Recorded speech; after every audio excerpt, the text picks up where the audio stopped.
Hello and welcome back to my channel. मेरा नाम प्रणव है और आज की इस वीडियो में हम डिस्कस करने वाले हैं अबाउट हेयर एल्गी और ये मेरे प्लांटेड एक्वेरियम एल्गी सीरीज का सेकंड वीडियो है। इससे पहले मैंने हमारे प्लांटेड एक्वेरियम में होने वाले डायटोम एल्गी के ऊपर एक डेडिकेटेड वीडियो बनाया है जिसे अपलोड किए हुए 1 साल हो गया है एंड स्टिल आज के डेट में भी वो वीडियो बहुत इंफॉर्मेटिव है। सो अगर आप भी वो वाला वीडियो देखना चाहते हैं then I will give the video link in the description। और ये वीडियो है हेयर एल्गी के ऊपर। हेयर एल्गी क्या है, ये हमारे प्लांटेड एक्वेरियम में कैसे अपीयर होते हैं, वो कौन कौन सी चीजें हैं जिनसे हेयर एल्गी ट्रिगर होता है, how to handle and remove hair algae and most importantly वो कौन कौन सी चीजें हैं जिन्हें ध्यान में रखने से आपके प्लांटेड एक्वेरियम में भी algae minimum to minimum range में रहेगा। ये सब जानने वाले हैं इस वीडियो में। So watch this video till the very end and if you find this video informative then consider subscribing to my channel।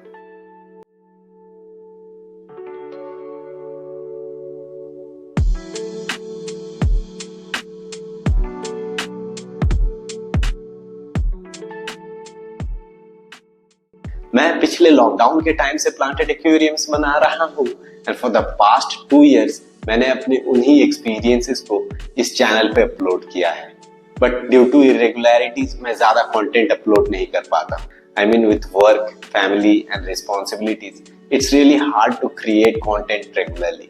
But still आज तक मैंने हाल नहीं छोड़ा है because I love making planted aquariums and I love making content about it। Actually मेरी videos का जो reach है वो बहुत ही लिमिटेड है, बहुत ही कम लोगों तक मेरी वीडियोस का नोटिफिकेशन जा पाता है एंड अगर आप ये वीडियो अभी तक देख रहे हैं देन चांसेस है कि आप उन्हीं बहुत ही लिमिटेड लोगों में से हो जो कि मेरी इस वीडियो को आगे और बढ़ा सके। And all you have to do is to watch this video till the very end. इस वीडियो को लास्ट तक देखिए and if you find this video informative then consider subscribing to my channel and share your love in the comment box.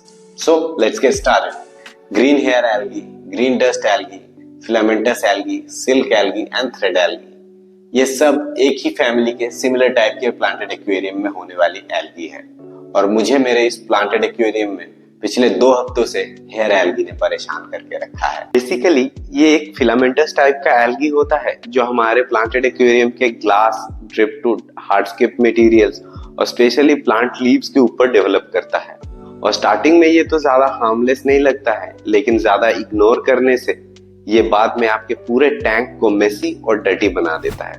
Generally ये algae हमें हमारे planted aquarium के शुरुआती phase में नजर आते हैं, यूजुअली डायटोम एल्गी के बाद।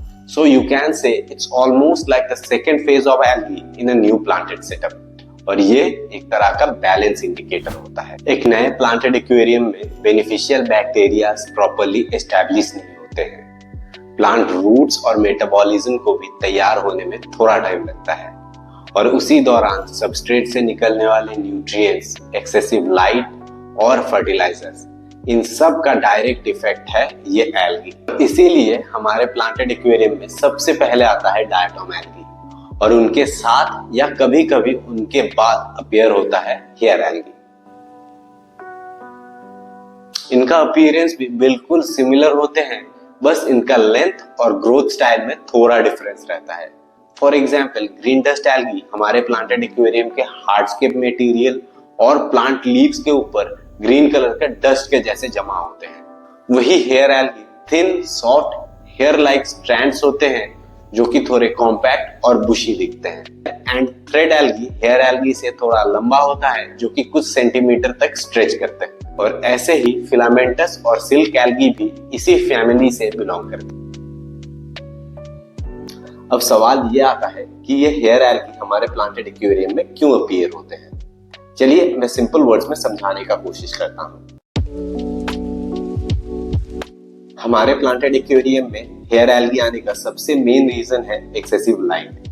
अगर कोई भी प्लांटेड एक्वेरियम का लाइट इंटेंसिटी ज्यादा स्ट्रॉन्ग है या उसका फोटो पीरियड 8 से 10 घंटे से ज्यादा है तो उसमें हेयर एल्गी डेवलप करने का चांस सबसे ज्यादा होता है। वही हमारे प्लांटेड एक्वेरियम के सबस्ट्रेट से निकलने वाले न्यूट्रिएंट्स और उसके साथ साथ हम जो फर्टिलाइजर्स ऐड कर रहे हैं वो अगर प्लांट ठीक से अब्सॉर्ब नहीं कर पाते हैं तो वही न्यूट्रिएंट्स बाद में एल्गी के लिए खाना बन जाता है और वही से धीरे धीरे हेयर एल्गी डेवलप करते हैं।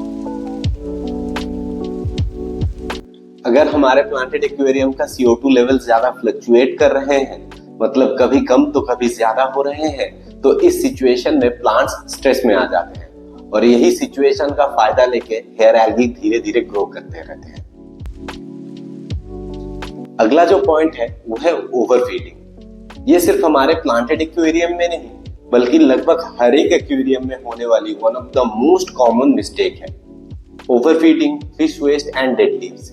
ये हमारे प्लांटेड एक्वेरियम या यूं कहूं तो हर एक एक्वेरियम में वाटर कॉलम को एक्सेस न्यूट्रिएंट प्रोवाइड करता है, जो कि धीरे धीरे यही एल्गी के ग्रोथ के लिए हेल्प करता है। एंड फाइनली जो लास्ट रीजन मैं कहना चाहूंगा वो है न्यू टैंक सिंड्रोम। एक्चुअली इस टाइम पे हमारा प्लांटेड एक्वेरियम अपने शुरुआती दौर से गुजर रहा होता है। टैंक में बेनिफिशियल बैक्टीरिया धीरे धीरे अपने आप को कॉलोनाइज कर रहे होते हैं, प्लांट्स अपने रूट्स और मेटाबॉलिज्म को तैयार कर रहे होते हैं और इसी टाइम पे हमारे प्लांटेड एक्वेरियम में जमा होने वाली एक्सेस न्यूट्रिएंट्स एल्गी ग्रोथ को मदद करता है। नाउ लेट्स फाइंड आउट इस एल्गी को अगर ज्यादा दिन इग्नोर करके रख दिया जाए तो ये क्या क्या कर सकता है। अगर इस एल्गी को आप ज्यादा दिन इग्नोर करेंगे तो ये एल्गी आपके प्लांट लीव्स और स्टेम्स को ट्रैप करके लाइट को ब्लॉक कर देंगे, जिससे प्लांट ग्रोथ स्लो हो जाएगा। ये एल्गी डेब्रीज को ट्रैप करते हैं, जिससे पानी और भी गंदा और धुंधला लगता है। ये आपके पूरे टैंक को डर्टी और मेसी बना देता है, जिससे पूरा टैंक का लुक खराब हो जाता है। और अगर आप एक नए हॉबिस्ट हो और आपके प्लांटेड एक्वेरियम में हेयर एल्गी आउटब्रेक हो जाए तो आपके कुछ समझने से पहले ही ये हेयर एल्गी आपके पूरे टैंक को कवर अप कर देगा, जिससे आपको बार बार क्लीन करना पड़ेगा और इससे ये एल्गी आपके और आपके इस हॉबी के बीच एक डिमोटिवेशन ला देगा। और सबसे बड़ी प्रॉब्लम, अगर हेयर एल्गी आपके प्लांटेड एक्वेरियम में स्प्रेड होने लगे हैं तो इसे कंट्रोल कर पाना बहुत मुश्किल है और धीरे धीरे ये आपके एक्वेरियम में दूसरे एल्गी को टेक ओवर करने का एक मौका बना देते हैं। अब देखते हैं हेयर एल्गी को कैसे कंट्रोल और रिमूव किया जा सकता है। सबसे पहला स्टेप है manual removal. Thankfully hair algae एक इजी टू रिमूव एल्गी है और इसे आप एक स्टिक या टूथब्रश से इजीली रिमूव कर सकते हैं।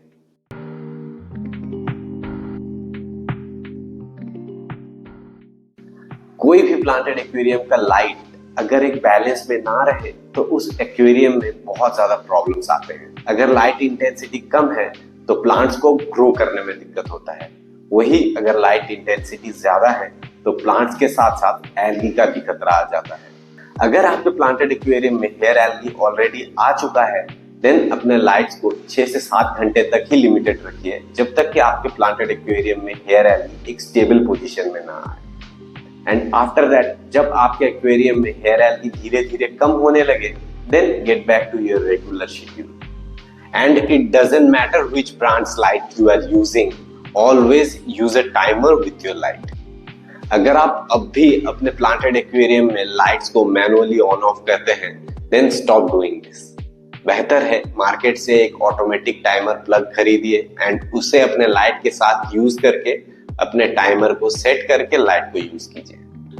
अगर आपके एक्वेरियम में प्लांट्स कम है और लाइट इंटेंसिटी ज्यादा है देन यूज अ डिमर। और अगर लाइट में डिमर का ऑप्शन नहीं है देन कुछ लाइट्स के ऊपर use black tape to cover up.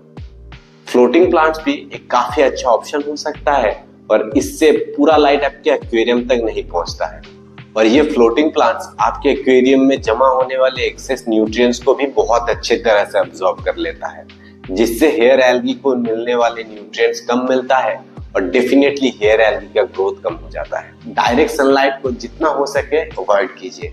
अगर आपका प्लांटेड एक्वेरियम कोई विंडो या दरवाजा के पास में है then please use a curtain to block the direct sunlight.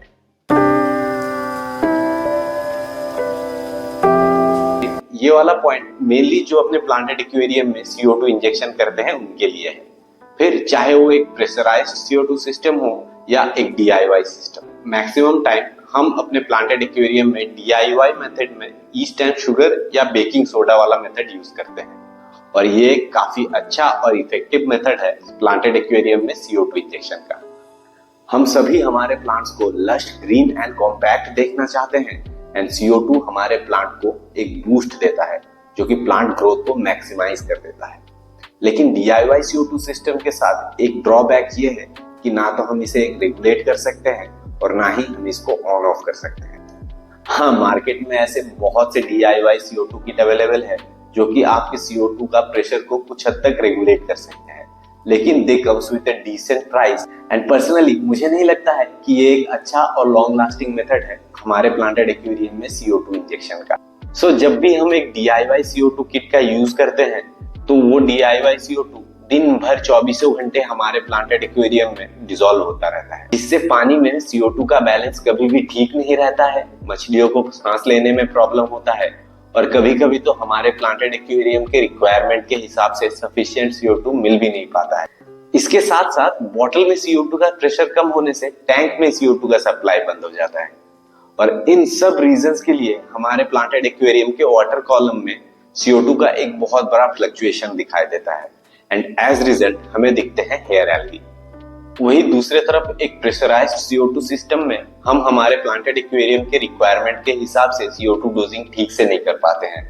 कभी कभी हमारे रिक्वायरमेंट से ज्यादा तो कभी कम CO2 इंजेक्ट कर देते हैं हमारे प्लांटेड एक्वेरियम में एंड एज रिजल्ट यहाँ पे भी हमें हेयर एल्गी दिखाई देता है। यहाँ पे एक छोटा सा डिवाइस हमारे इस प्रॉब्लम को पूरी तरीके से एलिमिनेट कर सकता है और वो है एक CO2 drop checker. CO2 drop checker एक काफी यूजफुल डिवाइस है जो हमारे प्लांटेड एक्वेरियम में डिसॉल्व CO2 को एक्यूरेटली मेजर कर सकता है एंड हम सबको हमारे प्लांटेड एक्वेरियम में CO2 ड्रॉप चेकर का यूज करना चाहिए। ड्रॉप चेकर का ग्रीन कलर इंडिकेट करता है इनफ CO2 और वही ब्लू कलर इंडिकेट करता है CO2 की कमी, which means we need to dose more CO2 in our planted aquarium. इसलिए कोशिश कीजिए अपने CO2 ड्रॉप चेकर का कलर को ग्रीन रखने का। इससे आप अपने पूरे टैंक का CO2 को एक बैलेंस में ला सकते हो और फ्लक्चुएशंस को अवॉइड कर सकते हो और फर्टिलाइजर्स को प्लांट्स के बैलेंस रेशियो में डोज कीजिए एंड ओवरडोज मत कीजिए। कुछ एल्गे ईटर्स जैसे red cherry shrimps, Amano shrimps, Clithon snails, Siamese algae eaters, Otocinclus, ये हेयर एल्गी के नए ग्रोथ को निबल करके हेयर एल्गी को कुछ हद तक एलिमिनेट कर सकते हैं, लेकिन ये सीवियर आउटब्रेक को कभी भी कंट्रोल नहीं कर सकते हैं। एक चीज याद रखिए, ये प्लांटेड एक्वेरियम आपका है और इसका मेंटेनेंस का जिम्मेदारी भी आप ही का है।